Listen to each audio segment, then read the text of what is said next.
ده اذكى واشيك جيمبل ممكن تشوفه، وهو الاي ستيدي M7 من شركه هوهن. وزي ما قلت لك دوت اذكى جيمبل انت ممكن تشوفه. يعني لو عملت كده مثلا وخليت الكاميرا ال 2 ميجا بكسل اللي شغاله بالذكاء الاصطناعي شايفاني وعملت حركه زي دي، فهيفضل الجيمبل يتتبعني مهما اتحركت ومهما رحت.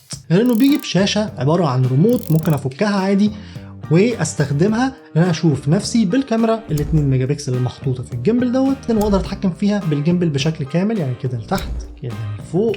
وفي حركات كتير ممكن انا استخدمها بالزراير اللي موجوده في الجيمبل هنا، هبقى اكلمكم عنها في الفيديو الكامل. لا ده كمان الكاميرا ماجنتيك، اقدر ان انا افكها او ان انا اشقلبها واخليها كاميرا سيلفي، استخدمها لو انا بستخدم الموبايل بالوضع السيلفي ويبقى عامل لي تتبع لو انا عايز احط الموبايل بعيد مثلا وابقى شايف نفسي في نفس الوقت. او ما قلتلكش كمان الكاميرا دي بتنور كل الانوار RGB.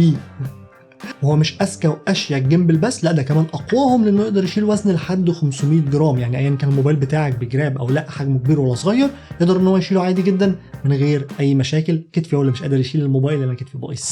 نسيت اقول لكم الجيمبل فيه بيلت-ان سيلفي ستيك، فلو انا عايز اصور حاجات عاليه شويه او واطيه شويه من غير لما اوطي ولا اي حاجه اقدر انا اعمل كده عادي جدا.